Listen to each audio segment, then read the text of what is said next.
अस्सलाम वालेकुम स्टूडेंट्स। अल्लामा Iqbal open university का कोर्स कोड नंबर 1346 जिसका उन्वान है तिजारती लवाज़मात, यूनिट नंबर 1 हम पढ़ रहे हैं। यूनिट नंबर 1 में पॉइंट के अंदर दिए गए हैं। एक पॉइंट हम मुकम्मल कर चुके हैं पिछले लेक्चर के अंदर, वो अपलोड हो चुका है। आज हम पॉइंट नंबर 2 की तरफ चलते हैं। पॉइंट नंबर 2 और टॉपिक चल रहा है सेल्स से मुताल्लिक, सेल्समैनशिप से मुताल्लिक टॉपिक चल रहा है। पहले मैं आपकी किताब से पढ़ूंगा और उसके बाद फिर अपना लेक्चर दूंगा। आपको नज़र आ रहा होगा यूनिट नंबर 1 का पॉइंट नंबर 2। पॉइंट 1 हम मुकम्मल करके लेक्चर अपलोड हुआ है। आज हम जो पॉइंट 1 जो हमने अपलोड किया है उसमें सेल्समैनशिप की तारीफ़ थी, उसकी जो है खुसूसियात थी, उसमें उसकी अहमियत थी, वसअत थी, ये सब हमने उसमें बयान कर दिया। आज पॉइंट नंबर 2 में आपको सेल्समैनों की भर्ती और उनका तकर्रुर। अब हम इसके अंदर सीखेंगे आप कि सेल्समैनों को किस तरह भर्ती किया जाता है और उनका अपॉइंटमेंट कैसे किया जाता है, वो प्रोसीजर सीखेंगे इसके अंदर।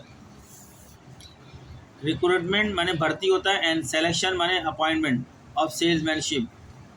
आपकी किताब का मैंने पढ़ना पहले था। फर्म के शोबा फ़रोख्त का एक अहम फरीज़ा फ़रोख्त के अमले की तैनाती है, यानी जो माल फ़रोख्त करते हैं, सेल करते हैं, उनका जो स्टाफ होता है उसकी तैनाती, उसको अपॉइंट करना होता है। फ़रोख्त का ये अमला जिनकी अक्सरियत सेलमैनों पर मुश्तमिल होती है, फ़र्म में इसको ख़ास अहमियत दी जाती है। यानी फ़र्म का बहुत इंपॉर्टेंट डिपार्टमेंट होता है सेल डिपार्टमेंट, जहाँ पर सेल्समैन का बहुत अहम रोल होता है, जो कंपनी की सेल्स को बढ़ाते हैं। जब तक कंपनी की सेल्स नहीं बढ़ेगी, कंपनी की तमाम एक्टिविटीज़ बेकार है। अगर सेल्स कंपनी की अच्छी हो रही है तो तमाम एक्टिविटीज़ जभी तक ज़िंदा हैं। बिना सेल्स के कोई एक्टिविटीज़ जो है कंपनी के लिए फेवरेबल नहीं है। इसलिए ये डिपार्टमेंट कंपनी का बहुत इंपॉर्टेंट होता है और फर्म की कामयाबी या नाकामी का ज़िम्मेदार भी होता है ये। शेयर यानी प्रोडक्ट को लोगों में मुतारिफ़ कराने और इसे मकबूल बनाने के लिए सही सेल्समैनों की भर्ती ज़रूरी है। ठीक है, सेल्समैनों की भर्ती करते वक्त इनकी तालीमी काबिलियत, इनका किरदार, इनका जहनी रुझान और इसकी नोयत के दीगर अमूर को मद्देनज़र रखना चाहिए। जिस वक्त आप इनको भर्ती करें तो ये तमाम चीज़ों को जहन में रखना चाहिए ताकि सही अफराद का तकर्रुर अमल में आए। अगर गैर संजीदा और ना तजर्बेकार अफराद सेल्समैन मुंतखब हो जाएँ तो वो फ़र्म की साख यानी उसकी रेपुटेशन को नुकसान पहुँचाएँगे और इस सिलसिले में की जाने वाली कोशिशें नाकाम हो जाएंगी। नतीजे के तौर पर नाअहल सेल्समैनों को मुलाजमत से बर्खास्त यानी उनको टर्मिनेट करना पड़ेगा और इन असामियों को दोबारा पूर किया जाएगा, जो यकीनन एक महंगा और वक्त तलब काम है। एक दिन में सारे सेल्समैन में अखबार में इश्तिहार देंगे, काफ़ी टाइम लगेगा और दोबारा सारा अरेंजमेंट होगा, बहुत महंगा पड़ जाएगा ये। इसलिए एक ही बार में सही सेल्समैनों का इंतखाब किया जाए। इसलिए ये कहा जाता है कि अगर सही और मेहनती सेल्समैनों का इंतखाब मुमकिन हो जाए तो वो फ़र्म के लिए अनमोल असासा हो जाते हैं। तो ये पॉइंट नंबर 2 जो हमने आपके सामने आपकी किताब से पढ़ा है, अब हम इसको नोट्स फॉर्म के अंदर जो हम बोलते हैं वो हमने लिख दिया, अल्फाज आपके सामने रखेंगे और उसमें बताएंगे आपको ये जो हमने पढ़ा है इसको और वसी करके खोल के बताएंगे आपको। चलें स्टूडेंट्स, अब ये सेल्समैनों की भर्ती और इनका तकर्रुर जो मैंने अभी आपकी किताब से पढ़ा है पॉइंट नंबर 2, अब मैं इसको अपने अल्फाज में ज़रा थोड़ा बड़ा करके थोड़ा और खोल कर बताता हूँ। ठीक है, सेल्समैन कौन होता है, पहले हमको ये जानना पड़ेगा सेल्समैन कौन होता है। आपको हमेशा पता होना चाहिए जो सेल्समैन है ये कौन है, इसके बारे में जब तक आप सेल्समैन कौन होता है नहीं जानेंगे तो आप सेल्समैन के टॉपिक को नहीं समझ पाएंगे और सेल्समैन का रोल नहीं समझ पाएंगे। किसी कंपनी के सेल्समैन का कितना अहम किरदार होता है। मैंने यहाँ जो बोलता मैंने वहाँ टाइम बचाने के लिए लिख लिया है। सेल्समैन वो शख्स होता है जो किसी कंपनी की मसनूआत माने प्रोडक्ट, अशिया या खिदमत माने सर्विसेज को लोगों तक पहुँचाता है। इसका काम होता है किसी भी कंपनी की अशिया व खिदमत को लोगों तक पहुँचाता है और उन्हें ख़रीदने के लिए राज़ी करता है और उनको कन्विंस करता है कि आप ये प्रोडक्ट को ख़रीदें। वो एक कंपनी की कामयाबी में बहुत अहम किरदार अदा करता है। इसीलिए सेल्समैन का रोल जो है किसी कंपनी की सक्सेस में बहुत अहम होता है, क्योंकि कंपनी की प्रोडक्ट को लोगों तक, कंज्यूमर तक, सारे तक पहुंचाने में सेल्समैन का बहुत अहम रोल होता है। अगर सेल्समैन का रोल निकाल दिया जाए तो कंपनी जितनी भी पैसा लगाएगी अपना प्रोडक्ट बना के रखेगी, प्रोडक्ट बिकेगी कैसे, कंज्यूमर तक पहुंचेगी नहीं, कंज्यूमर कैसे पहचानेंगे कंपनी के प्रोडक्ट को। ये सारा काम सेल्समैन का होता है। लिहाजा किसी भी कारोबार के लिए सेल्समैन बहुत अहमियत रखता है, सेल डिपार्टमेंट बहुत अहमियत रखता है। ठीक है, आगे चलते हैं। सेल्समैन की भर्ती की अहमियत को भी जानना चाहिए कि सेल्समैन की भर्ती की अहमियत क्या है एक कारोबार में। एक अच्छा सेल्समैन किसी कंपनी की तरक्की में बहुत अहम किरदार अदा करता है। ये इसलिए इसकी इम्पोर्टेंट है कि अगर जिस कंपनी में कोई अच्छा सेल्समैन होगा तो उस कंपनी की जो है तरक्की बहुत ज़्यादा हो सकेगी। अगर वहाँ पे अच्छा सेल्समैन नहीं है या सेल्समैन की गैर मौजूदगी में कंपनी की प्रोडक्ट सार्फिन तक नहीं पहुँच सकती और कंज्यूमर तक कंपनी नहीं पहुँच सकती, इसलिए उसकी प्रोडक्ट अनबिके रह जाएगी। इसलिए कंपनी की प्रोडक्ट को सेल करना ज़रूरी है टाइम के अंदर, वो भी, और जो कॉस्ट कंपनी बेचने जाती है उस कॉस्ट के ऊपर, जो मार्केट जो प्रॉफिट वाली प्राइस पे बेचने जाती है उस प्राइस पे। एक अच्छा सेल्समैन किसी कंपनी की तरक्की में बहुत अहम किरदार अदा करता है। अगर आप गलत आदमी को सेल्समैन का काम सौंप देते हैं तो आपका सारा कारोबार नुकसान उठा सकता है। इसलिए सेल्समैन की भर्ती बहुत एहतियात से करनी चाहिए। ये जो आपकी किताब में लिखा था उसी को थोड़ा मैं वजाहत करके बयान कर रहा हूँ उन सारे पॉइंटों को। आगे सेल्समैन की भर्ती करते वक्त क्या देखना चाहिए। जब आप सेल्समैन की भर्ती करेंगे तो आपको किन चीज़ों पे नज़र रखनी है, क्या क्या चीज़ें इंपॉर्टेंट हैं। एक तो तालीम है, सेल्समैन की तालीम को देखेंगे। सेल्समैन के पास कम से कम हाई स्कूल का सर्टिफिकेट होना चाहिए। एक सेल्समैन के पास कम से कम हाई स्कूल यानी इंटरमीडिएट होना चाहिए। अगर इसके पास कोई डिग्री हो तो बेहतर है, कम से कम मिनिमम तालीम, इसके बाद हाई स्कूल का सर्टिफिकेट होना चाहिए। हम ये देखेंगे जब सेल्समैन का इंतखाब करेंगे तो उसकी तालीम में कम से कम इंटर होना चाहिए वो। और तजर्बा भी देखेंगे। सेल्समैन वही अच्छा होता है जिसके पास तजर्बा होता है। बिना तजर्बे वाला आदमी कितनी भी हाई क्वालिफिकेशन रखता हो, वो जो है अच्छी कंपनी का अच्छा सेल्समैन नहीं बन सकता। लिहाजा कंपनी का अच्छा सेल्समैन वही बनेगा जो कम से कम इंटर की तालीम रखता हो और दूसरा साथ में अच्छा तजर्बा रखता हो उस फील्ड के, उस मैदान के अंदर। इसमें मैंने लिखा है सेल्समैन का किरदार अच्छा होना चाहिए, वह ईमानदार हो, मेहनती हो और ज़िम्मेदार होना चाहिए उसको। ठीक है, फिर महारत यानी उसको एक्सपर्टीज़ होनी चाहिए उसके पास अपने माल को निकालने की, कंज्यूमर को कन्विंस करने की, कंज्यूमर सारे को माल ख़रीदने पर मजबूर करने की सलाहियतें होनी चाहिए सेलमैन की। महारत, सेल्समैन को लोगों से बात करने और उन्हें राज़ी करना आता हो, यानी करने का हुनर आता हो, महारत आती हो उसको। उसका महारत हो कि लोगों को जो है किस तरीके से कन्विंस करेगा कि ये हमारी प्रोडक्ट ख़रीद ले और प्रोडक्ट ख़रीदने के लिए उनको राज़ी भी कर लेगा वो। इसके पास अच्छी बातचीत की महारत होनी चाहिए। लिहाजा वो कन्वर्सेशन बातचीत जो करेगा उसकी फुल महारत होनी चाहिए। वो सामने कंज्यूमर को अपनी बातों के अंदर अपनी इस तरह मजबूर कर दे कि कंज्यूमर बड़ा बाखुशी प्रोडक्ट ख़रीदने के लिए तैयार हो जाए। ठीक है, एक ये पॉइंट्स मैंने इसमें डिस्कस किया है, जो छोटे पॉइंट थे आपकी उस किताब में। अगर गलत सेल्समैन का इंतखाब किया जाए तो क्या हो सकता है। मैंने जो किताब में लिखा है गलत सेल्समैन का इंतखाब तबाह बर्बाद करें, उसमें मैंने पॉइंट लिखे हैं। अगर आप गलत सेल्समैन का इंतखाब करते हैं तो आपका कारोबार नुकसान उठा सकता है। मसलन एक गलत सेल्समैन क्या कर सकता है, ग्राहकों को धोखा दे सकता है। नंबर 2, कंपनी की शोहरत ख़राब कर सकता है। और नंबर 3, कंपनी का पैसा गंवा सकता है।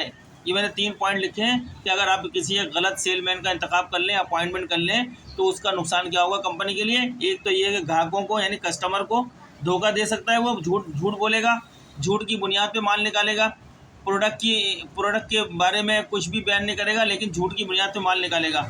कंपनी की शोहरत ख़राब कर सकता है। जब ऐसा काम करेगा, ग्राहकों के साथ धोखेबाजी करेगा, तो रेपुटेशन कंपनी की ग्राहकों में, कंज्यूमर में ख़राब हो जाएगा। और कंज्यूमर ही कंपनी के असासे होते हैं। अगर आपके पास जितने ज़्यादा कंज्यूमर होंगे आपकी कंपनी उतनी प्रॉफिटेबल होगी। कंज्यूमर को जो है सबसे खुश रखना ही किसी कंपनी के लिए बेहतर होता है। और वो सेल्समैन की जो ख़रीदी हुई प्रोडक्ट को अगर वो सही तरीके से बयान करता है कंपनी के बारे में उनको, और प्रोडक्ट भी वैसी साबित होती है, तो वो सेलमैन लोगों में बहुत मशहूर होता है। कारोबारी बरादरी में हर दुकानदार उसी से माल ख़रीदने के लिए तैयार होता है। ठीक है, और किसी भी कंपनी का वो सेल्समैन एक एसेट बन जाएगा। कंपनी की शोहरत ख़राब कर सकता है। ख़राब सेल्समैन अगर आप अपॉइंट कर लेते हैं, ख़राब सेल्समैन कंपनी का पैसा भी गंवा सकता है। ठीक है, आगे चलते हैं। ये यूनिट का पॉइंट नंबर 2 चल रहा है हमारा। ठीक है, आगे हमको ये भी जानना है, देखना है, उसी जो अब मैं किताब में पढ़ा उन्हीं के पॉइंटों को मैं बयान कर रहा हूँ एक अच्छा सेलमैन कंपनी के लिए क्यों अहम होता है, अब ये जानते हैं। एक अच्छा सेलमैन कंपनी के लिए एक अनमोल असासा होता है। एक अच्छा सेल्समैन कंपनी के लिए एक अनमोल असासा होता है। वो कंपनी की आमदनी में इजाफा कर सकता है और कंपनी की शोहरत को बेहतर बना सकता है। एक अच्छा सेलमैन कंपनी के लिए एक अनमोल असासा होता है। वो कंपनी की आमदनी में इजाफा कर सकता है और कंपनी की शोहरत को बेहतर बना सकता है। अब मिसाल से आपको समझाते हैं, ये मैं हमने अपने पास से लिए। मिसाल, मान लें कि आप एक मोबाइल फ़ोन कंपनी के लिए सेल्समैन की तलाश में हैं। आपको क्या तलाश है? सेल्समैन की तलाश है। सेल्समैन को अपॉइंटमेंट करना है, किसके लिए? एक मोबाइल कंपनी के लिए, मोबाइल बिकवाने के लिए। आपको 2 उम्मीदवार मिलते हैं। आपको कौन से मिलते हैं? दो कैंडिडेट मिलते हैं इस पोस्ट के लिए, सेलमैन के लिए अपॉइंटमेंट। अब आपने 2 में से किसी एक को अपॉइंटमेंट करना है। पहला उम्मीदवार बहुत पढ़ा लिखा है। पहला कैंडिडेट बहुत पढ़ा लिखा है, लेकिन इसके पास सेल्स का कोई तजर्बा नहीं है। इट इज़ वेरी इंपॉर्टेंट, तजर्बा होना बहुत ज़रूरी है। तालीम के साथ साथ सेल का तजर्बा होना ज़रूरी है, लेकिन इस पढ़े लिखे इंसान के पास सेल का कोई तजर्बा नहीं है। दूसरा उम्मीदवार कम पढ़ा लिखा है। तालीम कम पढ़े लिखे मतलब अगर इंटरमीडिएट तक भी है जो रिक्वायरमेंट है तो, लेकिन इसके पास सेल्स का बहुत अच्छा तजर्बा है। यही तो इम्पोर्टेंट है, सेल का तजर्बा सबसे ज़्यादा होना चाहिए। जिसके पास सेल का तजर्बा है उसी के पास फ़न है माल को मार्केट में जो ईमानदारी से निकालने का, कंज्यूमर बनाने का, लोगों में अच्छे ताल्लुकात पैदा करने का, कंपनी की साख कायम करने का, कंपनी की रेपुटेशन बढ़ाने का। तजर्बा बहुत ज़रूरी है, इस पर मैं ज़ोर दे रहा हूँ। ठीक है, इसके पास अच्छा है। इस सूरत में आप दोनों में से किसको अपॉइंट करेंगे बताएं?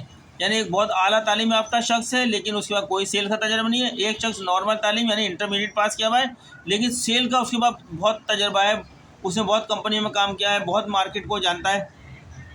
तो आप इन दोनों में कौन सा अपॉइंटमेंट करेंगे? लाजमी है कि आपको दूसरे उम्मीदवार यानी दूसरे नंबर का जो उम्मीदवार है जिसके पास तजर्बा है, कम तालीम है लेकिन तजर्बा ज़्यादा है, उम्मीदवार को मुंतखब करना चाहिए क्योंकि इसके पास सेल का तजर्बा है। लिहाजा यही शख्स आपका माल मार्केट में कंज्यूमर को निकलवा सकता है अपने तजर्बे की बुनियाद पर।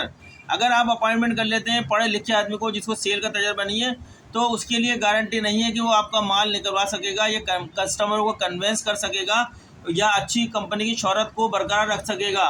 ऐसा शख्स जो है कंपनी की शोहरत भी ख़राब करेगा, पैसा भी कमाएगा और कस्टमर के साथ जो है धोखेबाजी भी करेगा, यानी आपके कस्टमर भी कम होते चले जाएंगे। लिहाजा यहाँ ज़रूरत यह है कि ऐसा अपॉइंटमेंट करें हम सेल्समैन जो कम थोड़ी बहुत तालीम भी रखता हो, उसके साथ साथ जो है तजर्बा बहुत अच्छा रखता हो, मार्केट से अच्छी तरह वाकिफ़ होना चाहिए और अब उसमें यह फ़न होना चाहिए कि प्रोडक्ट को कंज्यूमर तक जो है पहुँचा दे और कंज्यूमर को कन्वेंस भी कर ले प्रोडक्ट को ख़रीदने के लिए। चलें, अब इसका क्या रिज़ल्ट निकलता है, नतीजा, ये सारी जो हमने गुफ्तगू करी है। सेल्समैन की भर्ती एक बहुत अहम फ़ैसला है। अगर आप सही सेल्समैन का इंतखाब करते हैं तो आपका कारोबार तरक्की करेगा, लेकिन अगर आप गलत सेल्समैन का इंतखाब करते हैं तो आपका कारोबार नुकसान उठा सकता है। अहम बात, इम्पोर्टेंट नोट क्या है? सेल्समैन की भर्ती करते वक्त हमेशा इंटरव्यू लें और उम्मीदवारों से कुछ सवालात पूछें ताकि आप इनके बारे में ज़्यादा से ज़्यादा जान सकें। तो स्टूडेंट्स, ये हमने पॉइंट नंबर 2 मुकम्मल करा दिया। इसके बाद हम पॉइंट नंबर 3 पे बात करेंगे। इस लेक्चर को यहीं पे करते हैं ताकि लंबा लेक्चर ना हो जाए। आप लोग, ये देने का मकसद ये है कि आपका, मैंने किताब का जो पढ़ा है वो लैंग्वेज आपको समझ में नहीं आती तो मैंने और वजाहत करके उसमें जितने पॉइंट्स हैं आपके सामने बयान कर दिए। अगर इम्तहान में आ जाए तो आपका कॉन्सेप्ट यानी तस्वुर क्लियर होना चाहिए सेल्समैन के बाद। आप अपने अल्फाजों में ख़ुद लिख सकते हैं। आप कोशिश करें कि अपने अल्फाज में लिखने की सलाहियत, तो आपको पेपर बहुत आसान लगेगा और पूरी किताब पढ़ के जाएंगे तो ज़्यादा आसान लगेगा। समझ के जाएंगे तो कहीं से भी सवाल आए आप आराम से लिख देंगे। कहीं इंटरव्यू में भी जाएंगे तो आपको ये टॉपिक बहुत काम आएगा। सेल्समैन पे बहुत ज़्यादा जॉबें होती हैं और बहुत ज़्यादा हैंडसम पैकेज उठाते हैं सेल्समैन। अगर आपको सेल्समैन के बारे में अच्छी सलाहियत मालूमात है तो आप उसमें अपर पोजीशन पे जा सकते हैं। तो जो आप ये पढ़ रहे हैं इसको अपना कैरियर का हिस्सा भी समझें, ठीक है। कि ये हमारा करियर बना सकता है, क्योंकि ज़्यादातर लोग कॉमर्स पढ़ने का सेल से ही अपना जो है काम शुरू करते हैं। तो स्टूडेंट्स, आपसे रिक्वेस्ट है कि आप हमारे इस लेक्चर को देखें, आगे दूसरे लोगों को भी जो है शेयर करें और ख़ुद भी सब्सक्राइब करें, लाइक भी करें, कमेंट्स भी करें। हम आपको इस तरह लेक्चर देते रहेंगे। हम ये गारंटी तो नहीं दे सकते कि हम आपकी जो 10 दिन के बाद पेपर है इसका हम आपकी पूरी किताब ख़त्म कर देंगे। हम ये आहिस्ता आहिस्ता लेके चल रहे हैं, लेकिन एक वक्त आएगा हम ये किताब आपकी मुकम्मल कर देंगे। एक बहुत बड़ा बैंक बन जाएगा आने वाले लोगों के लिए। तो आपसे कोऑपरेट करने के लिए रिक्वेस्ट है कि आप इस चैनल को चलाएँ। आप लोगों का चैनल है ये, आप लोगों के काम आएगा। हम तो पढ़ा के चले जाएंगे, लेकिन आप आने वाले लोग इससे इस्तेफ़ादा हासिल करेंगे। मिलते हैं नेक्स्ट लेक्चर में, तब तक के लिए अल्लाह हाफिज़।